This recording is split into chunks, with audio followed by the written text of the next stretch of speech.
Aquí estamos de nuevo. Un saludo para todos y todas, allí donde estén. Hoy estamos entrando a nuestra sexta reflexión y vamos a ir concatenando o uniendo unas reflexiones con otras. La vez pasada, en la quinta reflexión, estuvimos hablando de la construcción de los límites. Esa construcción de los límites nos construye en un concepto que se vuelve fundamental, que es el adentro y el afuera. ¿Sí? Sin límites, pues no hay adentro y no hay afuera. Es una consecuencia lógica de la construcción de los límites. Adentro, los buenos, los que son iguales a mí; afuera, los posibles enemigos, los que son distintos o distintas a mí. Y esto va construyendo, sin querer queriendo, una lógica de opuestos. ¿Qué significa una lógica de opuestos? Dos elementos que son opuestos y se definen el uno por la ausencia del otro. El bien por la ausencia de mal, el mal por la ausencia de bien, los amigos por ausencia de enemigos, los enemigos por ausencia de amigos. Esta mirada dualista, bipolar de la realidad nos hace creer que la realidad es así y nos hace, lo peor, nos hace actuar de acuerdo a esta realidad construida con base en esos límites. Esta cultura de los límites nos lleva a la construcción de todo tipo de guerras y confrontaciones, donde uno de los opuestos tiene que destruir o dominar al otro opuesto. No hay posibilidad de negociación entre los opuestos. En esa mirada de la realidad no hay grises, no hay puntos medios, solamente existen los opuestos. No es posible negociar con el mal. ¿Sí? Así crecemos. ¿Cómo interiorizamos esto? De formas muy simples. ¿Sí? Casi que nos dicen desde niños que tenemos que estar dilucidando quiénes son los buenos y quiénes son los malos.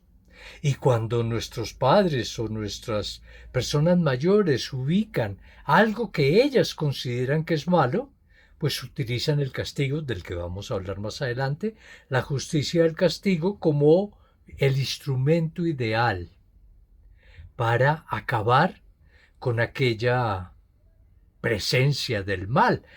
De pequeño a mí me contaban que tenía por dentro un diablito y un angelito, y que el angelito tenía que acabar con el diablito, porque si no el diablito acababa con el angelito. ¿Sí? Fíjense esta lógica de opuestos a dónde nos lleva. Y lo más complicado de todo, a esta ética basada en el bien y el mal, que nos lleva a la legitimación de todo tipo de violencia. Cuando ustedes observen un acto de violencia, podrán observar que normalmente quien hace uso de la violencia está construyendo este dualismo de los buenos y de los malos, está construyendo este dualismo del adentro y el afuera con base en los límites. ¿Sí? Y entonces aprendemos a legitimar la violencia. Aprendemos a legitimar la violencia de los adultos sobre los niños y las niñas. Aprendemos a legitimar la violencia del Estado contra los ciudadanos. Aprendemos a legitimar la violencia del bien contra el mal. ¿Sí? Aprendemos a legitimar todo tipo de violencia detrás de esa construcción que no es de la realidad.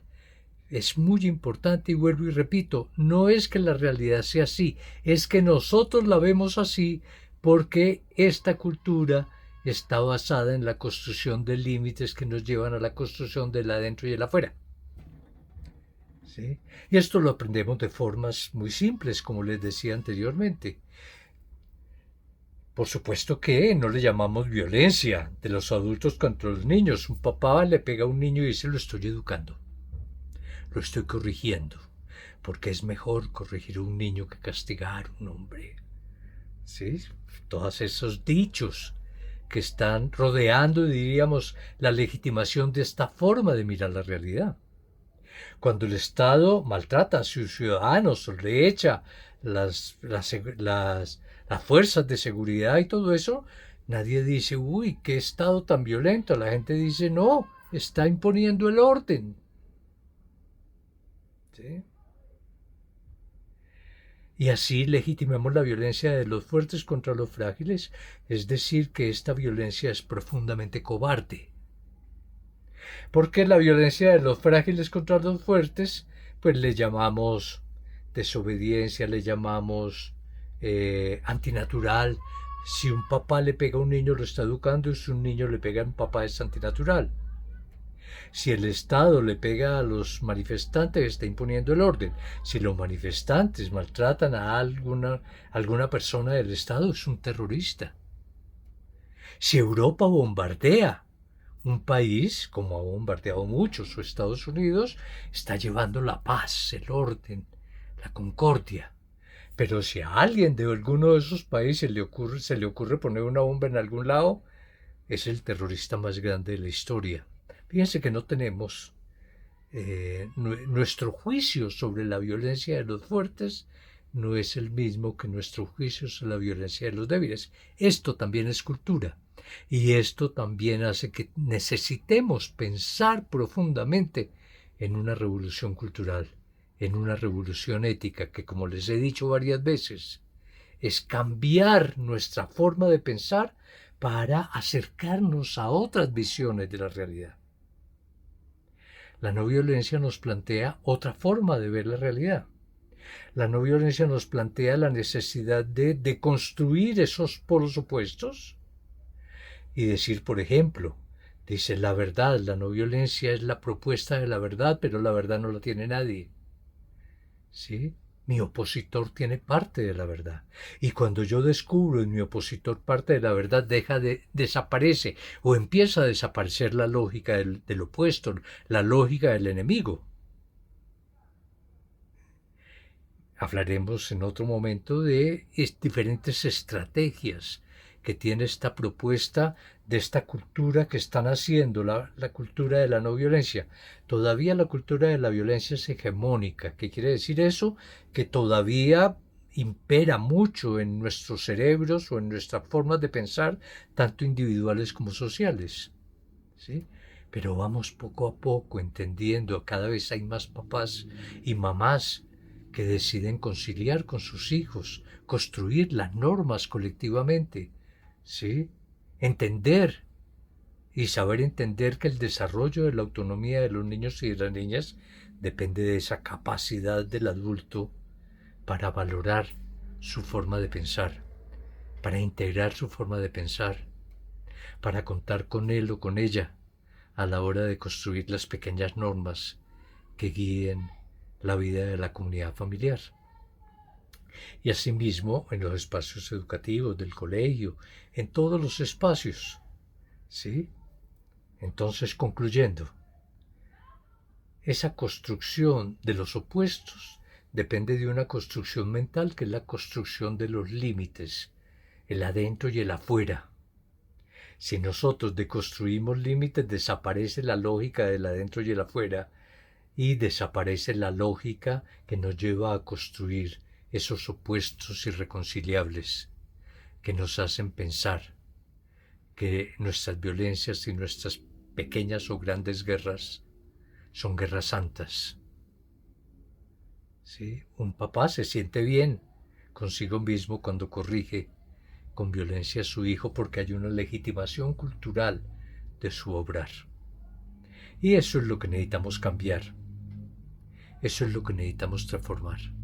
Entonces los invito y las invito allí donde estén a que hagan el esfuerzo por deconstruir esos límites que nos separan y, en consecuencia, por deconstruir esa lógica de opuestos que nos hace creer que hay violencias buenas y hay violencias malas. No podemos desear un mundo sin violencia como lo deseamos la mayoría de nosotros y nosotras. Estoy seguro de que tú, allí donde estás, sueñas con un mundo sin violencia, pero no es posible construir un mundo sin violencia mientras exista un método cultural que nos enseña a legitimar nuestras propias violencias y a creer que esas violencias sí son buenas. Una buena tarde o una buena mañana o una buena noche, según sea el momento en que ustedes miran este pequeño video. Muchas gracias. Aquí Carlos Eduardo Martínez. Un abrazo muy grande.